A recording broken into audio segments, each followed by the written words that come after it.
السلام علیکم، آپ سب دیکھ رہے ہیں ہم سب ٹی وی۔ آئیے نظر ڈالتے ہیں اب تک کی اہم خبروں پر۔ پاکستان میں دہشت گردوں کی پناہ گاہیں نہیں ہیں۔ وزیر اعظم شاہد خاقان عباسی نے پاکستان میں دہشت گردوں کی پناہ گاہوں کے تاثر کو رد کرتے ہوئے کہا ہے کہ خطے میں دہشت گردی کی کارروائیاں سرحد پار افغانستان سے کی جا رہی ہیں۔ پشاور زرعی ڈائریکٹوریٹ پر حملہ کرنے والے تمام دہشت گرد ہلاک، 17 افراد زخمی۔ پولیس ذرائع کے مطابق زرعی یونیورسٹی کے قریب واقع ڈائریکٹوریٹ جنرل زراعت خیبر پختونخوا پر اچانک 3 نقاب پوش مسلح افراد نے حملہ کر کے فائرنگ شروع کر دی۔ نمائندہ کے مطابق جائے وقوع سے شدید فائرنگ کی آوازیں سنائی دیں، جبکہ ایک زوردار دھماکہ بھی سنا گیا۔ واقعے کی اطلاع ملتے ہی پولیس، ایف سی، فوج اور دیگر قانون نافذ کرنے والے اہلکاروں کی بڑی تعداد جائے وقوع پر پہنچ گئی، جبکہ یونیورسٹی روڈ اور اطراف کی سڑکوں کو ٹریفک کے لیے بند کر دیا گیا۔ پشاور حملہ دہشت گرد برقعے میں رکشے کے ذریعے ڈائریکٹوریٹ پہنچے۔ پشاور کے زرعی ڈائریکٹوریٹ پر حملہ کرنے والے دہشت گرد برقع پہن کر رکشے کے ذریعے حملے کے مقام پر پہنچے۔ S S P operation Sajjad Khan نے صحافیوں سے بات کرتے ہوئے بتایا کہ 5 دہشت گرد برقع پہن کر رکشے میں بیٹھ کر زرعی ڈائریکٹوریٹ پہنچے، جہاں انہوں نے سب سے پہلے چوکیدار کو نشانہ بنایا اور اندر داخل ہو گئے۔ چیئرمین نیب کی کھلی کچہری، عوامی شکایات پر احکام۔ جسٹس ریٹائرڈ جاوید اقبال نے فرداً شکایت کنندگان کی بدعنوانی سے متعلق شکایت توجہ اور اطمینان کے ساتھ سنی اور بعض شکایات پر موقع پر ضروری احکام جاری کیے۔ انہوں نے یقین دلایا کہ شکایات پر نیب کے قانون کے مطابق عمل کیا جائے گا، کیونکہ وہ احتساب سب کے لیے کی پالیسی پر یقین رکھتے ہیں، تاکہ ملک سے بدعنوانی کے خاتمے کے علاوہ بدعنوان عناصر کو قانون کے مطابق انصاف کے کٹہرے میں کھڑا کیا جائے۔ خون کی ہولی کھیلنے والے انسانیت اور اسلام کے دشمن ہیں۔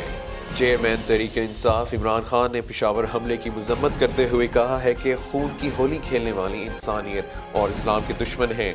سماجی رابطے کی ویب سائٹ ٹویٹر پر اپنے مذمتی بیان میں عمران خان نے حملے کے فوری بعد جوابی کارروائی میں حصہ لینے والے جوانوں کو خراج تحسین پیش کیا۔ اسلام قبول کرنا میرے لیے خوش بختی ہے۔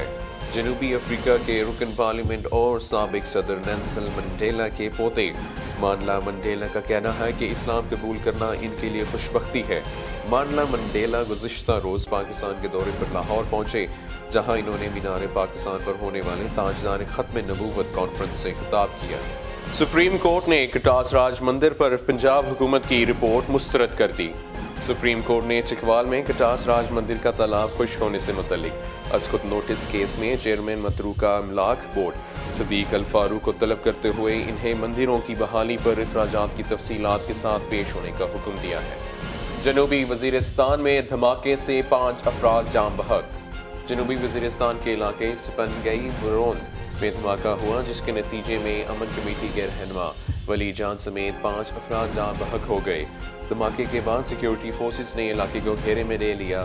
پولیٹیکل انتظامیہ کے مطابق دھماکے کی تحقیقات جاری ہیں اور اس حوالے سے کچھ بھی کہنا قبل از وقت ہوگا۔ یمن سے سعودی شہر پر پھر میزائل حملہ۔ سعودی میڈیا کے مطابق یمن سے سعودی عرب کے جنوبی شہر خمیس مشید پر جمعرات 30 نومبر کو میزائل داغا گیا۔ عرب میڈیا کا کہنا ہے کہ سعودی افواج نے یمن کی جانب سے داغے گئے بیلسٹک میزائل کو مار گرایا۔ امریکی وزیر خارجہ ریکس ٹیلرسن کو عہدے سے ہٹائے جانے کی تردید۔ ترجمان وائٹ ہاؤس نے امریکی وزیر خارجہ ریکس ٹیلرسن کو عہدے سے ہٹائے جانے کی خبروں کی تردید کر دی۔ وائٹ ہاؤس کی پریس سیکرٹری سارا سینڈرز نے پریس بریفنگ کے دوران کہا کہ وزیر خارجہ ریکس ٹیلرسن بدستور اسٹیٹ ڈپارٹمنٹ کی قیادت کرتے رہیں گے اور تمام کابینہ کی توجہ ان کے کام پر مرکوز ہے۔ سارا سینڈرز نے مزید کہا کہ وزیر خارجہ نے کامیابی کے ساتھ 1 سال تک ٹرمپ انتظامیہ کے ساتھ کام کیا ہے۔ فٹ بال ورلڈ کپ 2018 کے ڈراز کا اعلان آج ہوگا۔ آئندہ برس روس میں شیڈول فیفا ورلڈ کپ 2018 کی تیاریاں عروج پر پہنچ گئی ہیں۔ میگا ایونٹ 14 جون سے 15 جولائی تک روس میں کھیلا جائے گا۔ جرمنی کی ٹیم ٹائٹل کا دفاع کرے گی۔ جرمنی نے 2014 میں منعقد ایونٹ کے فائنل میں ارجنٹینا کو ہرا کر عالمی چیمپئن بننے کا اعزاز حاصل کیا تھا۔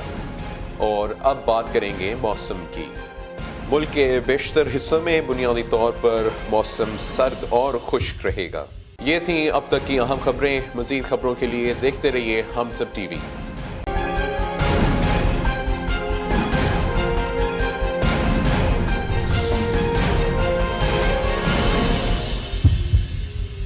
Please subscribe to Hum Sab TV and hit the notification icon on the screen to get the latest updates of our channel. Thank you for watching Hum Sab TV.